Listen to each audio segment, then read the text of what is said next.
Good morning, everyone. Good morning. It's nice to see you. Nice to have you guys from Montana. We are going to do a practice today that's going to lead us up to a certain seated position. And there's a lot of sitting positions in yoga. In fact, yoga began as sitting postures for meditation. And then eventually all these other asanas came into play and were adopted and invented and still being innovated. It's still evolving. So what I wanted to focus on today is the fact that I just discovered, we had this big lunar eclipse over the weekend. It was the full moon for the month of May, which is called a flower moon. It was a super moon, it was a blood moon. And I have been following the Western astrology for that. And one of the people I'm connected to, who's a Vedic astrologer, posted something regarding this particular one, because this full moon was in Scorpio. Scorpio is a water sign. Scorpio is a very intense energy. And for the full moon in Scorpio, they were talking about in Vedic astrology that is the same time that Buddha became enlightened. So I want to tell you a little bit about the history of the Buddha, since we're going to be going into a pose called Siddhasana, and Siddhasana is named after the Buddha because the Buddha was called Prince Siddhartha. So Prince Siddhartha, when he was growing up, was a prince, obviously had tons of riches in the kingdom that his family governed, and he was very well protected behind the walls of the palace. And because he was born into this rich and very affluent lifestyle, he wasn't really exposed at a young age to sickness and dying and the struggles that the people in the village had to undergo. And at some point, I'm wanting to say he was a teen, I can't remember exactly, but at some point he left the palace walls and he was so tore up emotionally because he saw sickness, he saw poverty, he saw suffering, a lot of suffering. And he didn't understand why there was so much disparity. And he eventually left and decided to go into this deep, devout amount of discipline. He started learning how to do kind of very spiritually disciplined practices. And when he started to do that, he eventually sat underneath the Bodhi tree for 49 days. At the age of 35, I believe. He was in his mid-30s. And when he sat for 49 days underneath the Bodhi tree, it was all the emotional distress that he was picking up.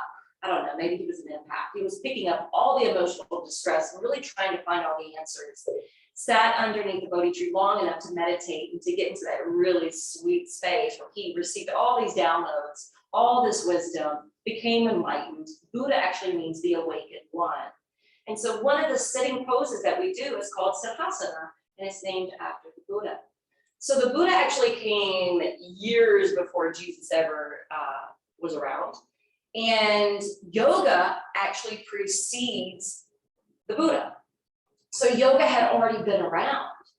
And so when Buddhism came about from the Buddha's teachings, they started to adopt the yogic teachings because it was very much in line with Buddha's teachings. In fact, if you look at the main core philosophy, it's almost identical. They both use the 8-1 path of Ashtanga. They both, yoga and Buddhism, are types of philosophy that help us to become more self-realized. So we're looking to try to attain self-realization. We're trying to liberate ourselves. We're trying to free ourselves up from any suffering. So that we too can become more enlightened beings, more awakened. So that's the idea of where I'm leading you today. We still are going to be moving a lot today. And we'll get to that at the we'll get to the full Siddhasana pose at the end. But I want us to start with a little breath work and a little hip opening work. And then we'll get up and start to move. So you're going to take a bolster behind your back. And this is what it's going to look like. Your left foot's going to come in first, your right foot in front of that. And then they're going to lay out onto the prop with your palms spun open, and your eyelids gently closed.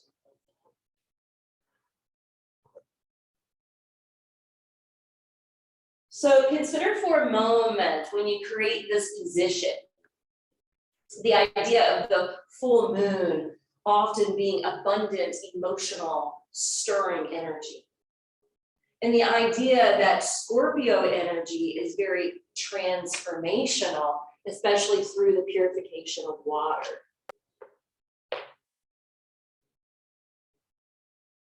The element of water ties back in with the second chakra, which governs the hips, the reproductive organs, the low back, and the low belly. Test the waters here as you open into this position. Are your hips resistant or compliant?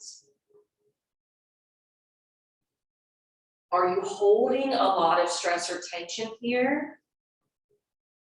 Or does it still feel relatively open and free?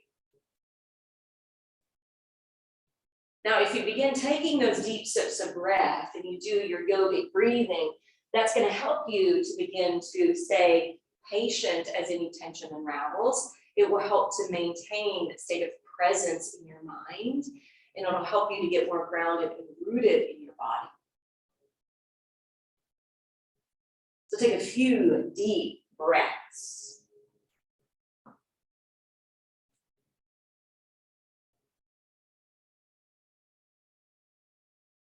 Also expanding the chest, which opens the heart, which uplifts the spirit, which can be alchemic to our mood, but also taps us into our true intuitive self.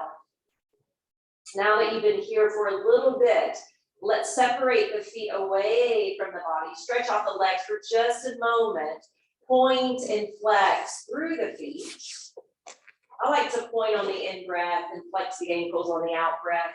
And then you're going to reverse that positioning. Right foot comes in towards the pubic bone first, and then the left foot slides out in front of that.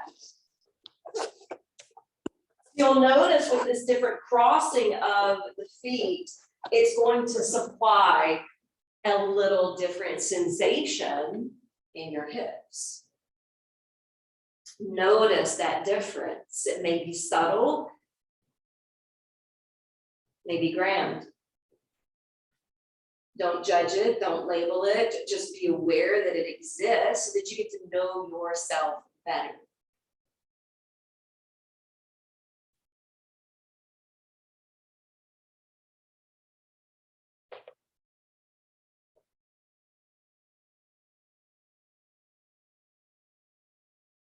Feel the belly swelling on the in-breath and softening on the out-breath.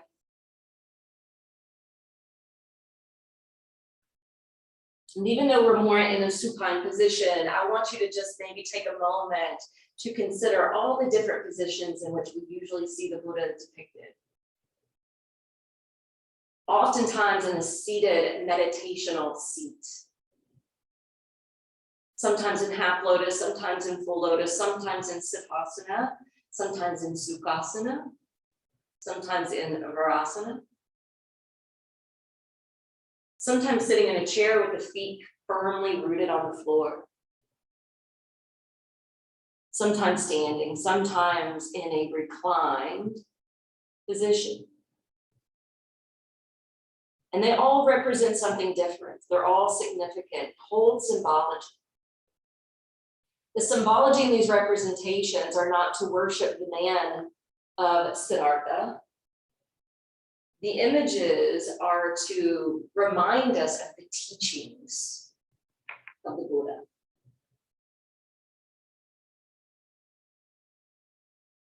Let's take one more deep breath. Now that we've been gaining this restorative opening in the hips and the heart, let's go ahead and begin to uplift the knees, separate the feet away from each other, roll away to one side of your body, send the bolster off to the side, and we're going to get right up into some movement now. So when you set your feet to the top of the mat, Go ahead and look down to look to see that your toes are lined up on one imaginary line. Firm up your legs, zip up through your core, join your hands together to Anjali Mudra, that's our salutation seal. Set your personal intention for being here today that may be separate and apart from what we're talking about. As you inhale, take your arms out and up. And as you exhale, begin to swan dive forward and down to your Uttanasana. Inhale, lift halfway up, look out with your eyes. And as you exhale, step it down the mat and drop it low into your Chaturanga Dandasana. Hover and hold if you have the strength. Wait for your inhale to give yourself a boost up to up dog. And as you exhale, rock and roll back over the toes to downward facing dog. Really press into the palms, stretch out through your arms and your back. Push down heavily through the balls of the feet, even if your heels levitate higher. Get your sits bones on the rise. It's all about the ascension of energy here. On your next in-breath, you can meditationally walk, you can lunge, you can float the feet together to Ardha Uttanasana at the top. Once you radiate your heart forward, melt the heart down. Inhale, come all the way up, Urdhva Hastasana. And then exhale, Samasthiti. We're using this as our warm-up. 2 more of those. Inhale, expand, open. Exhale, swan dive downward, Uttanasana. Inhale, halfway lift. Exhale, Chaturanga Dandasana. You can pass through plank. You do not have to float through it. Inhale, open the heart throat. Exhale, using your core to rock and roll back. Focus on your foundation first and then move up from there. Create space between each and every vertebra. Roll your thighs in and back. Let your neck go. Gaze towards the feet or beyond. Maybe even gaining a new fresh perspective while you're here. Inhale, plant the feet at the top of the mat, however you want to arrive the spine. And then exhale, bow out. Inhale to the top. Exhale, hands to heart. Beautiful, we're gonna do one more. Inhaling. Exhaling. Inhale. Exhale, Chaturanga Dandasana, forelimbs, staff pose. Then inhale to the stilts of the arms. Exhaling to downward facing dog. Holding the position, but not holding the breath. Let one breath roll right into the next. That's your fuel, that's your sustenance.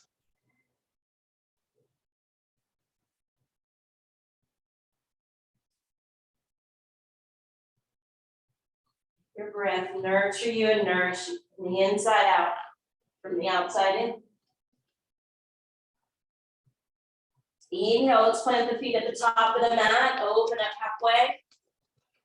Exhale, burrow back in towards your thighs. Inhale, root to rise. Exhale, Samasthiti.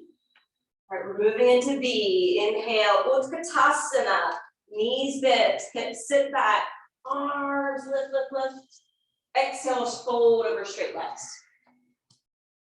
Inhale, sprout up. Exhale, Chaturanga. You can step through plank or you can float back. Continue the Vinyasa. Gaining more mobility in the body. Inhale, right foot steps through warrior one. Back heel plants, arms float up alongside the face. Exhale, hands down. Step it back. Go back into the flow.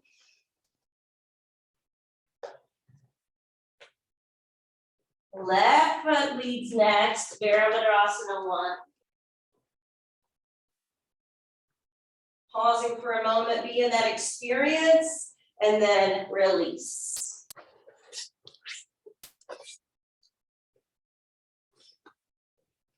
Use that Ujjayi breath if you know it. When you activate that pranayama, it becomes your internal rhythm. The rhythm in which you find your cadence to move or to sustain, dependent upon where we're at in our practice. Can you be present in the midst of the movement and stillness? Try to avoid allowing the mind to wander. Inhale, feet plant at the top of the mat, coming halfway up. Exhale, lower in. Inhale, Utkatasana. Exhale, hands to heart. All right, we're gonna change it up a little bit.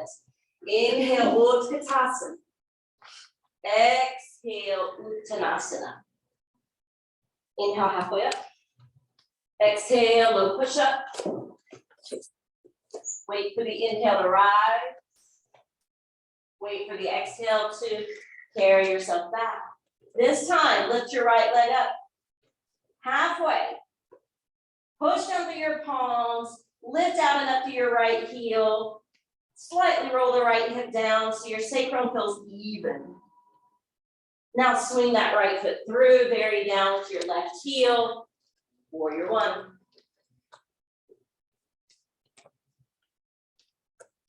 Gaze at one special point in front of you. Something stable, something unmoving. And frame that front foot with your hands. Continue on. So at your pace, according to your breath, but when you return to down dog, the left leg is going to lift halfway. Ekapada means one leg. It really means one foot. So one foot is downward facing dog, or one leg is downward facing dog. Swing the left foot through, lower the back heel. Warrior one. Chin parallel to the earth. Spine located right above the pelvis. Equanimity in both soles of the feet. Exhale, hands down. Step it back. Continue to flow. Feel your body getting more warmed up. Although this is one of the cooling aspects of the sun salutation. A lot of the other mechanics are stoking the fire in the pit of the belly. That's why we build some of that internal heat. But here with the inversion, it's calming and cooling to the mind and nervous system. So take advantage.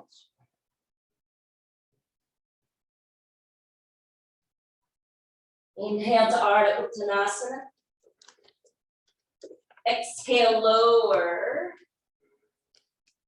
Inhale, bent knees, arms lift, Utkatasana. Exhale, Samasthiti. All right, we're going to change it a little bit this time too. Inhale, Utkatasana.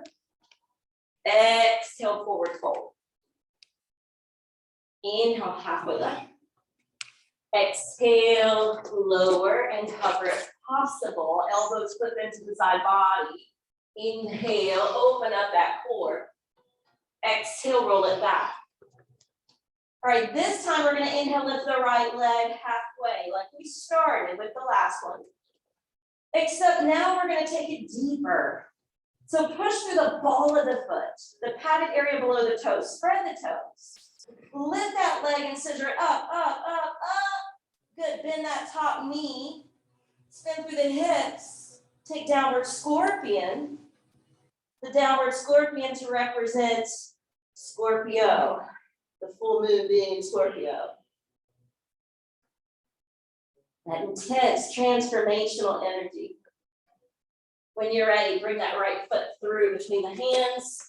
Turn and plant your back foot. How about warrior one? But we're even going to change warrior this time. Hands are going to circle behind the back. We're going to lace the fingers. Open up the chest. Breathe into your heart. Exhale, release, a humble warrior. So you're bringing the shoulder and head just to the inside of the knee. You're tucking that right hip in and under. Still grounded on the back foot. Inhale, lift the head up. Exhale, release the hands down. Spin off the back heel. Take the next vinyasa.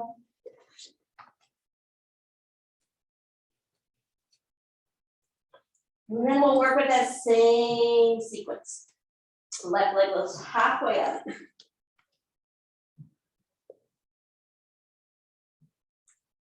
Then press out through the ball of the foot, splay the toes, lift the leg, hike it up, up, up.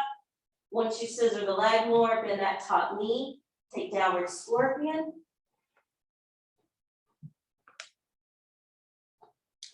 When you're ready, unroll that left hip, swing that foot through, lower the back heel down, come up warrior one. Hands behind the back, lace them together, shoulders roll back, heart picks up.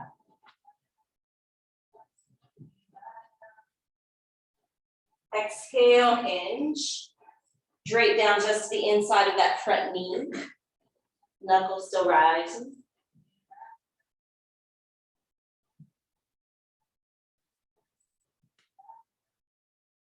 Inhale, head up. Exhale, hands down. Last vinyasa for now.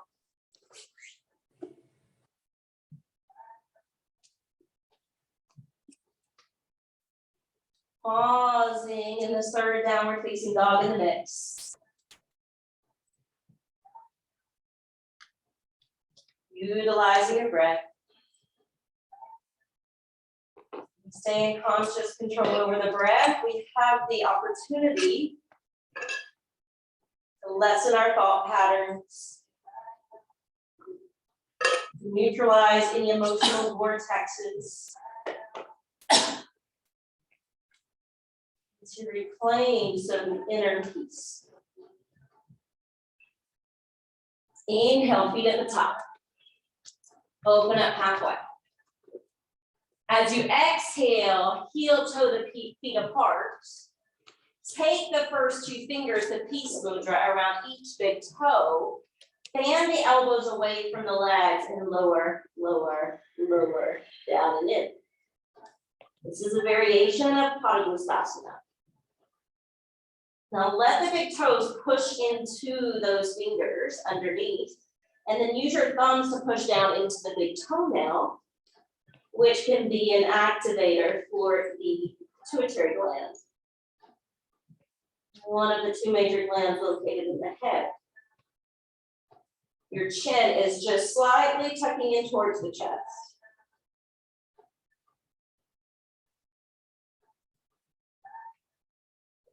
Opening the back of the body.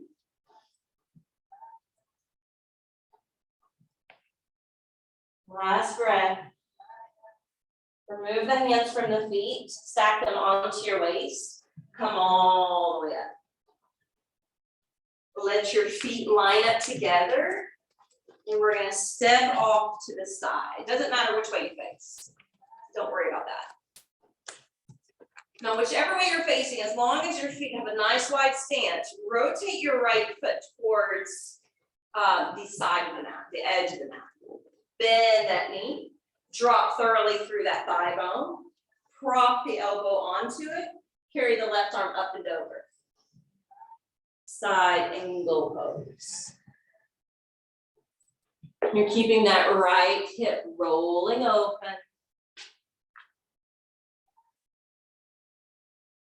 The back foot cemented down,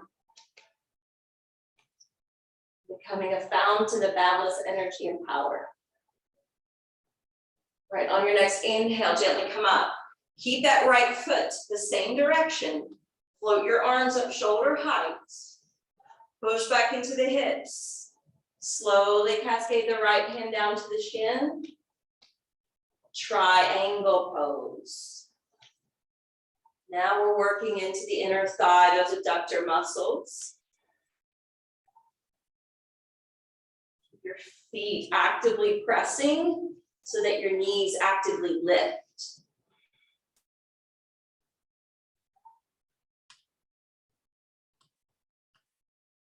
The yogi master who once said, the winds of grace are always available, but it's up to us to raise our sail. And I think about that quote a lot in triangle pose because it mimics the shape of the sail. Inhale, gently come up. Relax your arms. Right foot turns in, feet parallel. Left foot's gonna turn out. Good, lunge that knee. And instead of this thigh being up, drop it low. Step onto the knee. Right arm's gonna flare up and over the side of the face. The pinky can roll down. The thumb can turn up. Make sure you're revolving your heart open. And your breath stays nice and full.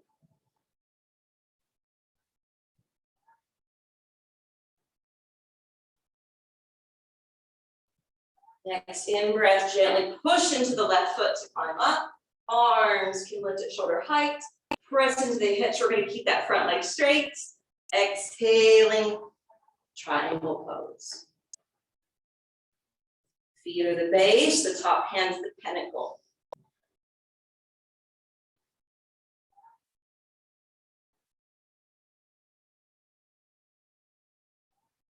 One last breath. Inhale, draw back up to the top. Exhale, relax your arms. Left foot turns in, right foot turns out, long enough to bend the knee, to spiral off the back heel, to rotate the belly towards the inner right thigh, taking the hands to prayer position, thumbs to the heart.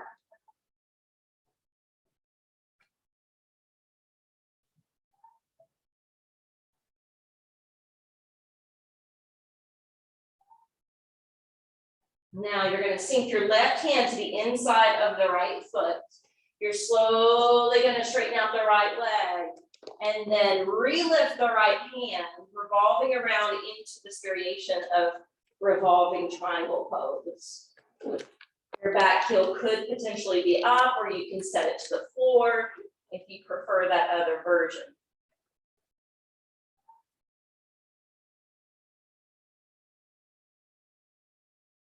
Exhale, lower the right hand, spill over that front thigh, the right leg.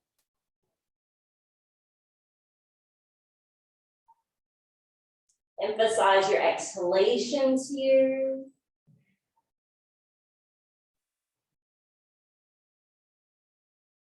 Now walk both hands to the inside of the right foot, swivel, swivel, turn, turn the feet until you can fold straight in the middle.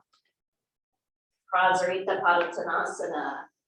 And you can do A, B, C, D. I really don't care what you're doing with your arms. But the feet are rooting, the kneecaps are lifting, the quads are engaged, the head is bowing. Collecting that energy, crown of the head, a place of utmost wisdom. This is the place where we have full liberation. They consider the third eye the place of more enlightenment in the crown of true liberation. All right, inhale, walk the hands forward. Even out that blood flow a moment. Hands return to the hips as you come up. And then you're going to rotate the left foot. Good. Once you do that, you're going to lunge the knee. You're going to turn off the back heel. And you're going to crank the right elbow to the opposite side of the left knee. Hands can join together to Anjali Mudra. Find your balance and breathe.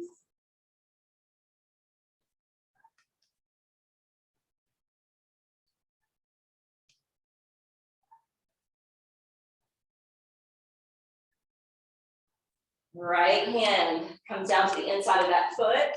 We slowly straighten out the left leg, and then we create that rotation. Rotating to the belly, the back, flying the left arm skyward.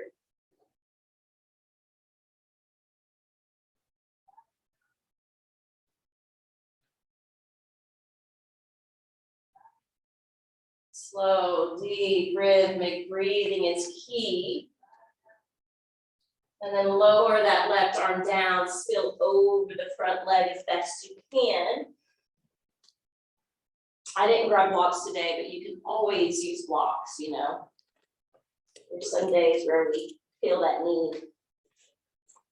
And the blocks are not always for modification. Sometimes blocks can make the poses go deeper.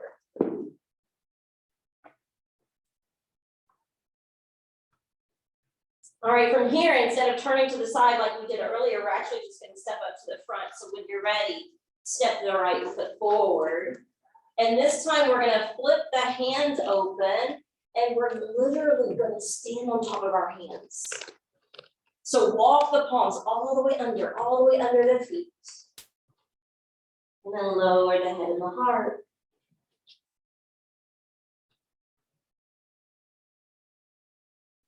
Give your sits bones a little bit of a boost up. Notice how it opens the backside of the knees.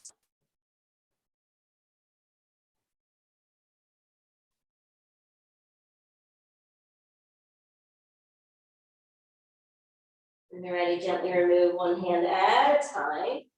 Stack them onto your waist, come all the way up. All right, so since we're talking about the Buddha today, we sat under the Bodhi tree. So I want you to broaden the base of your left foot. Open up from the right hip. Now you can do any form of tree. And if you really wanted to do your half lotus instead of tree, you could catch the heel at the top of the foot and do this position instead, okay? Now I'm gonna go to regular tree. I wanted to show you that one because that is an option. But I'm actually gonna link the foot to the thigh today and bring the branches overhead. Create your version. Your expression.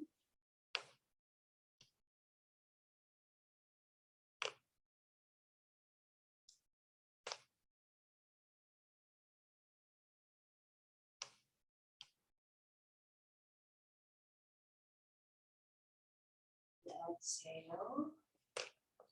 Release. All right, so you get to choose your pick. Grounding the right foot. And the foot can be on the calf, it doesn't have to be the inner thigh. You can again take the foot to half lotus if that's your preference. Or be here.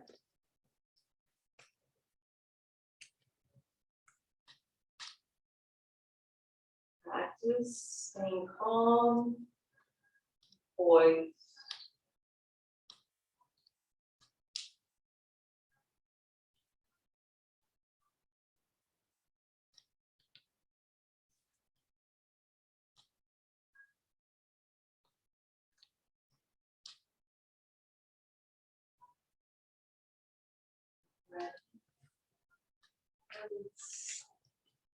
Muscles of feet are cramping up a little bit today. How are yours feeling?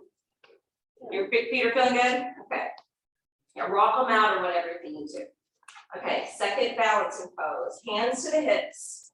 This is going to be a blend, by the way. You're stacking and standing on the left leg. You're picking up the right knee. And you're going to sail the right leg out. Padangusthasana. You start getting a cramp here, you bend the knee, don't take it away.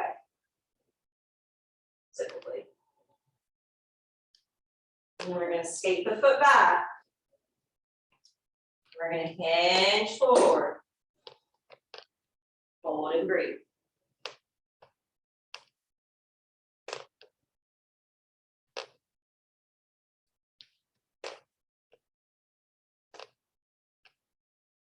When you're ready, landing safely with the right foot, shifting your weight, picking up the left knee, standing it.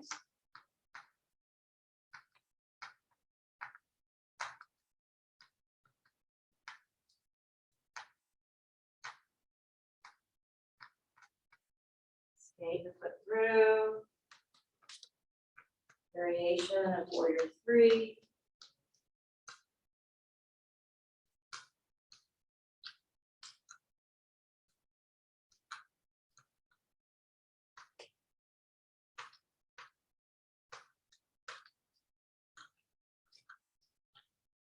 All right, we're gonna bring it down to the floor now, hands to prayer position. Inhale, arms circle up. Exhale, fold on down. Inhale, step back down dog. And from Adho Mukha Svanasana, we're gonna change even the sitting positions, because remember, we're preparing for Siddhasana. So lift your right leg up, halfway. And then scissor it more. Bend the top knee, downward scorpion. We did this earlier in a sun sal, but this is gonna lead us into pigeon. So unroll the right hip. Once that knee starts to come in towards the belly, shift shoulders over hands so that the leg comes all the way up in that direction. Slide your left leg back. And then go ahead and crawl it down.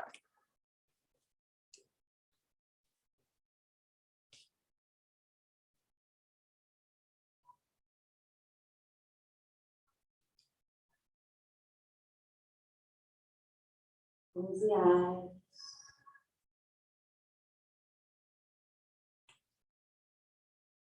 Try to release any contractual work through your muscles.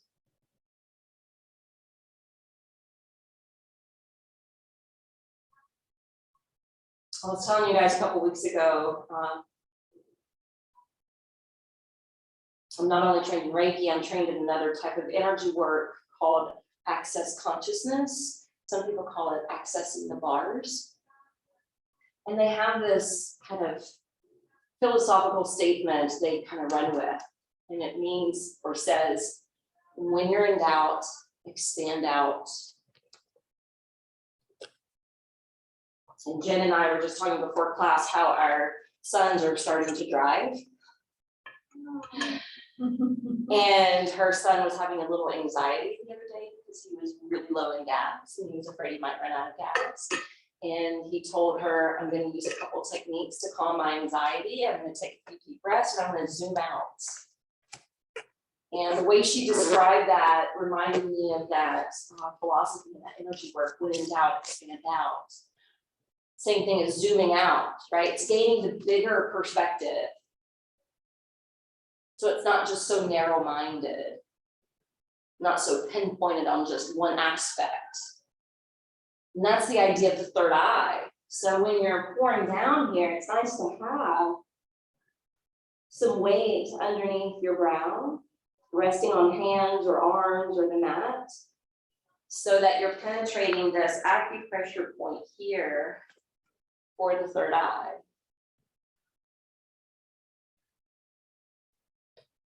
All right, inhale, let's gently build up. Even though that feels so good, I could stay forever. All right, lean to the right hip. And we're gonna bring the left leg out in front of us. Lift the arms overhead. Jani Shirshasana. When you're ready, fold forward. So you're trying to put a little bit of a twist in your belly, sending it over towards that left thigh or knee. Eyes can pierce out towards the toes or beyond, unless that strains your neck. And then you can drop the head some.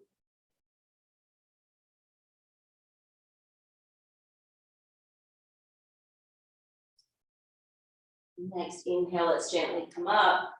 We're going to scoop underneath that right foot, and we're going to see if we can bring it to a half lotus. Does that work okay? Don't force it if it hurts.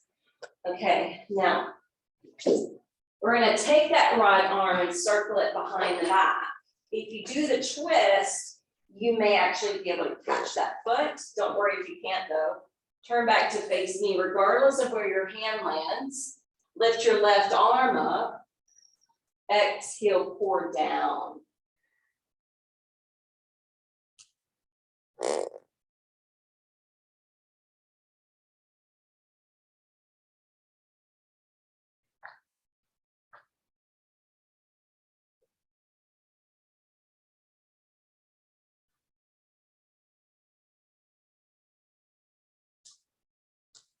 Inhale, let's draw up. Release that back arm. Let that right foot kind of slide down, crisscross the ankles. Lean forward to push into the palms. Step back, downward facing dog. Taking that sequence to the other side.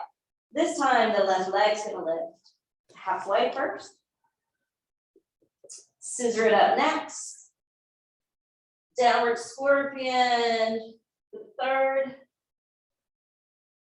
And then unroll and bring it through for pigeon. Right leg slides back. And so when I was talking about penetrating the third eye, all of you were down already.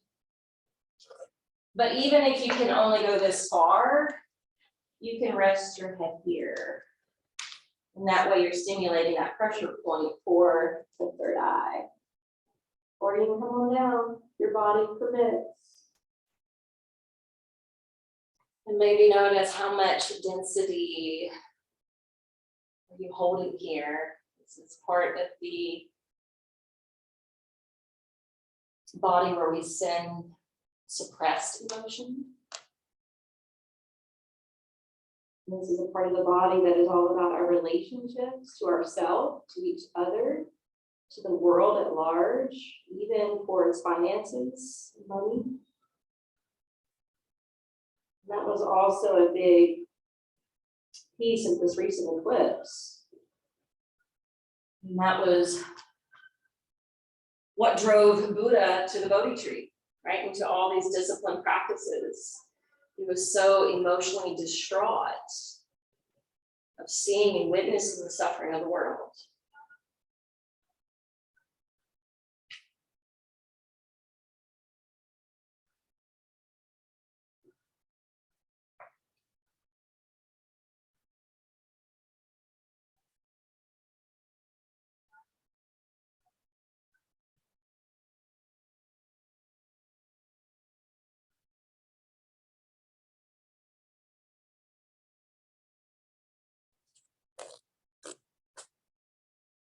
Couple more breaths. A really good one. Find yourself traveling this summer. Anything you can to open the hips if you're on long flights or have long delays or sitting in the car for long trips. And keep the circulation open. Inhale, slowly start to come up. Lean onto that left side. Swing the right leg around. Dhanurshasana. Arms float up.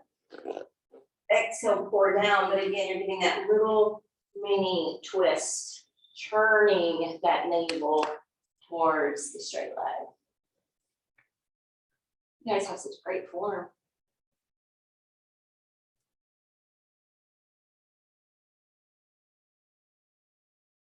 Even though we're getting more grounded and a little quieter, a little bit more withdrawn in the practice, it's not as expressive or as quickly moving. Stay with your breath. Keep it under your command. It's where the magic happens.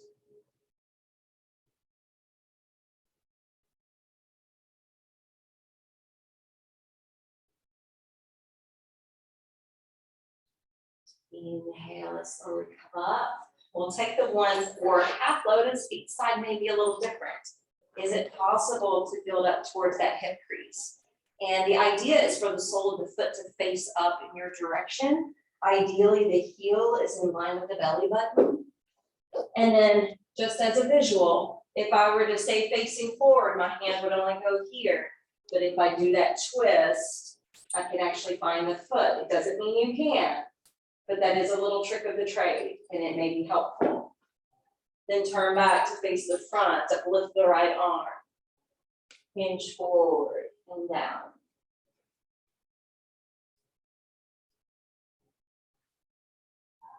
Okay, we're getting there. We're getting close to Siddhasana.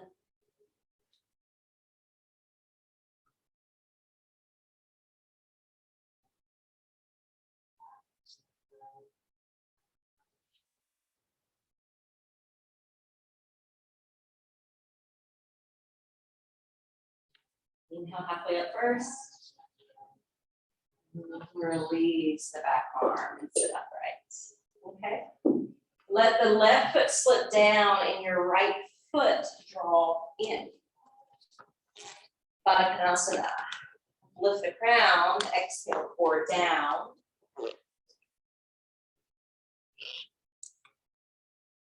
It looks like everyone at this point could walk the hands out. Because when we elongate the arms or legs, depending on our position, it helps to elongate the vertebrae.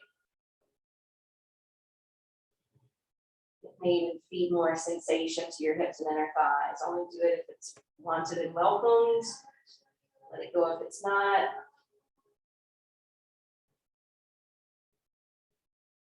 Affirming to yourself mentally, secure in myself, I accept whatever is.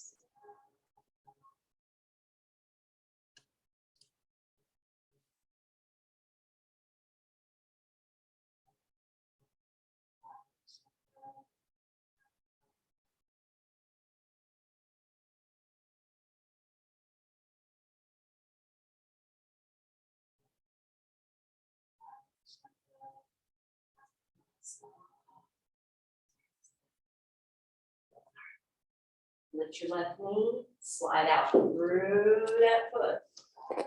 Uplift your right knee, pop it over to the other side. Hug it in with the left arm. Give yourself a boost up with your chest, and then step that right hand behind your back. Taking the spinal twist.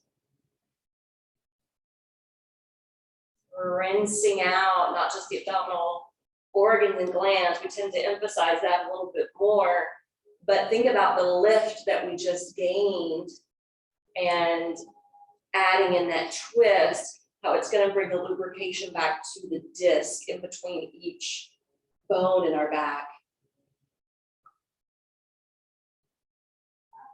Making those discs more supple.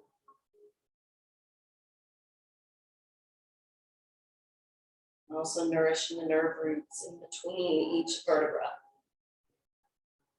As you exhale, unwind. Right leg slides out. Left knee bends and the foot crosses over. Hug it in. And then we lift. Invest in the length of your spine. Then step the left hand behind your back. As you rotate around into the twist. Now you're breathing up and down, in and out.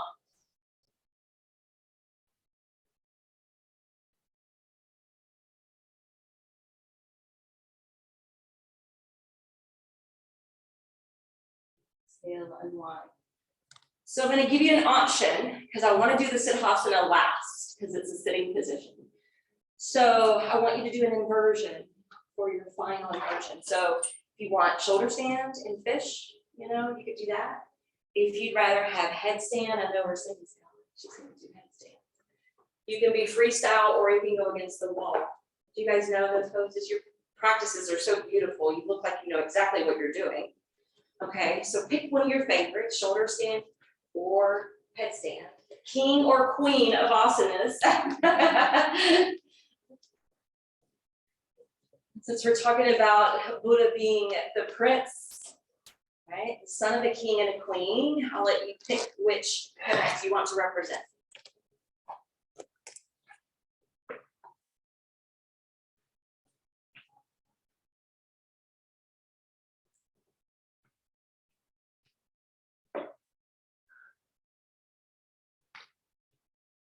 One, two, freestyle. Just the wall. Concentrate. Breathe.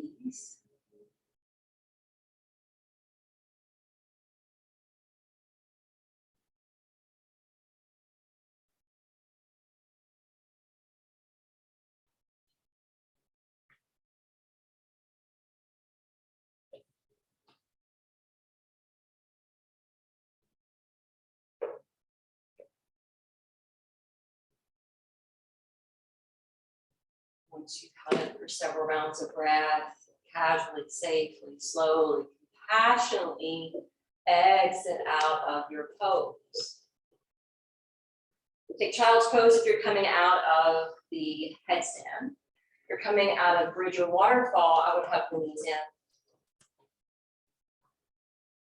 After you lower to your back.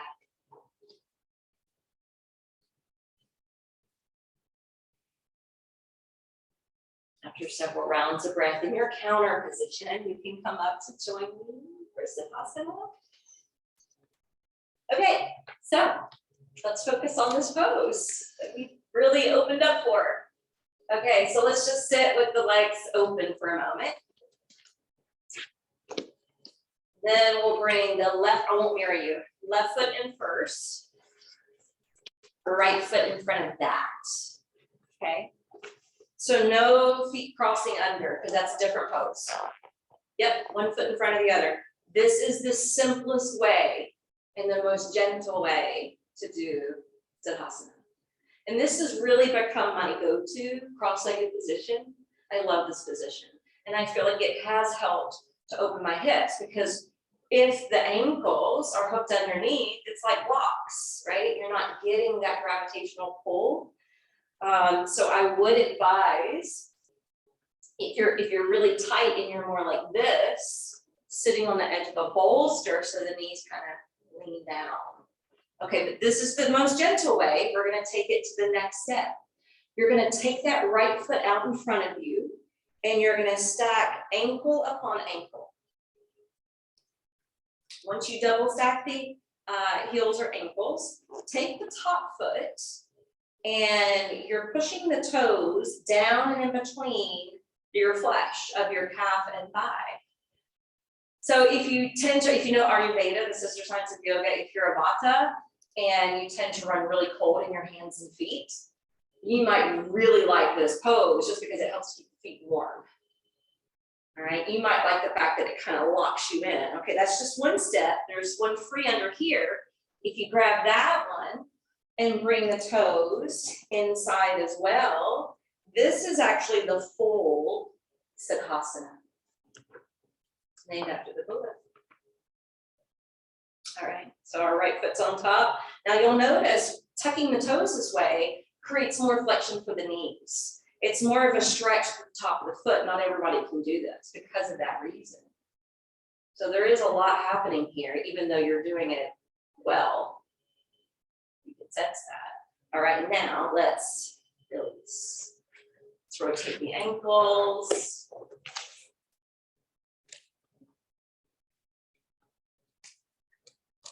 Okay, we're gonna reverse that now.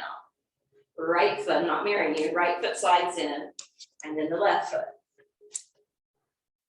Right, each side's a little different, right? Each side's unique. You may feel slightly off. It may feel slightly awkward. And then we'll try the second phase, stacking ankle to ankle. Tucking the top foot in. And then I have to lift the knee where the foot's underneath, slip my hand through, and then pick it up and tuck it. That's how I do it. This side's way more awkward than the first side we did, for me. I don't know about for you guys. But you'll always see where one side's a little bit easier, and it's just because we're creatures of habit. I mean, think about when you sit to center in front of, at the beginning of a yoga class. You probably sit the same way every single time.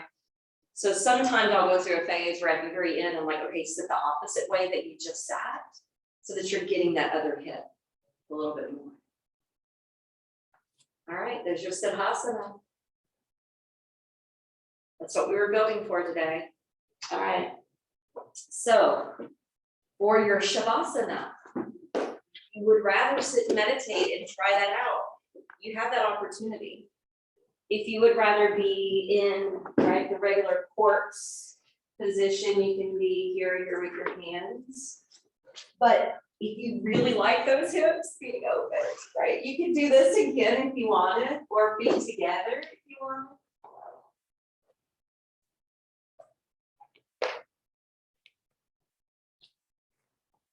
Let you discern and decide what is best for yourself.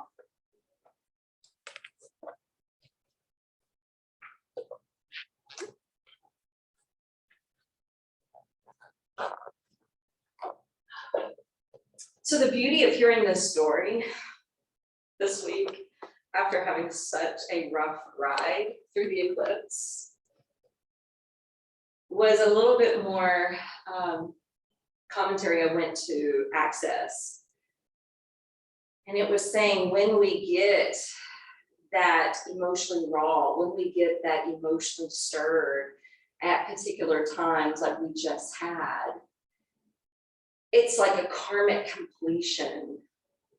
It's things surfacing to our awareness to be looked at and to be released.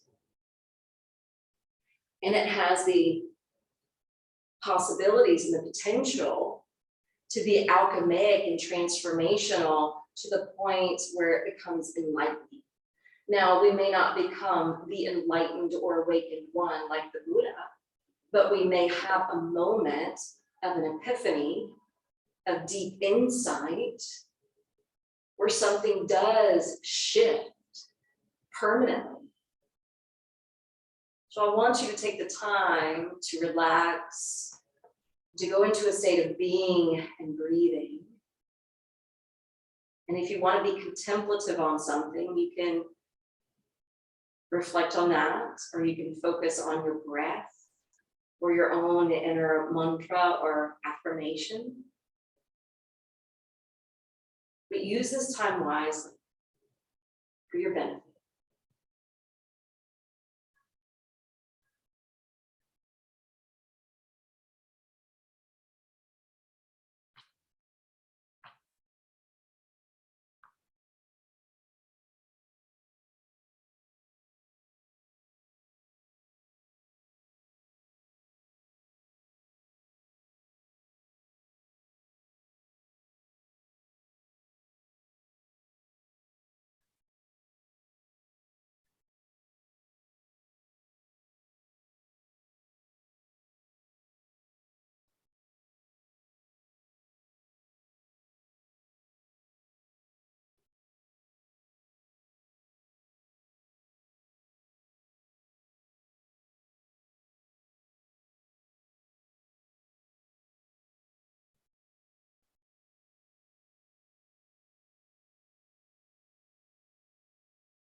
Just begin to notice what state you're in. Hopefully a less agitated state. More calm and peaceful state.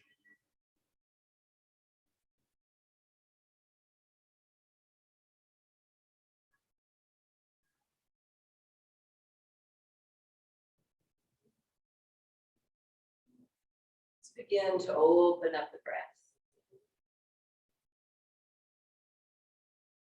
Once you enliven your breath, you can create a little movement in your hands and feet.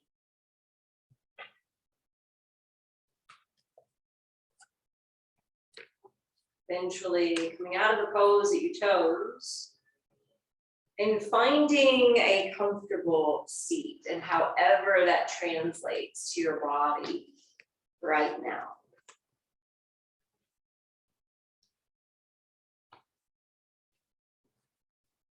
Let's bring the hands to Vinyasa Mudra, representing wisdom.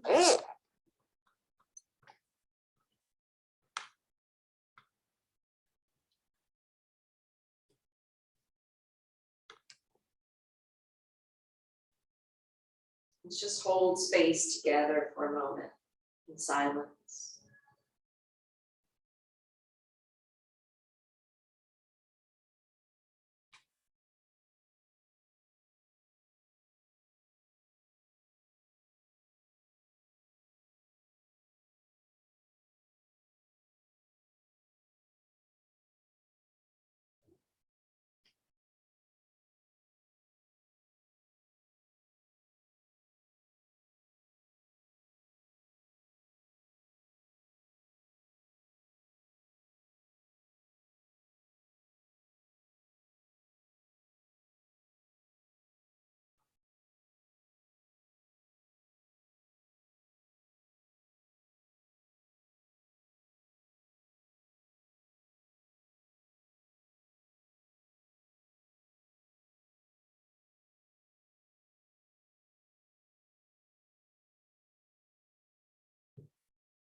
Drawing your hands together,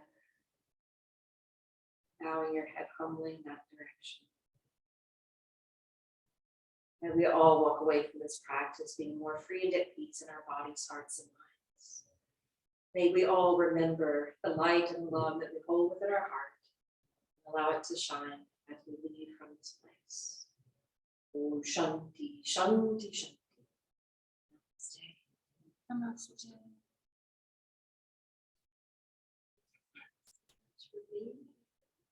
Several people are traveling right now, and we appreciate you traveling and finding us. Thank you.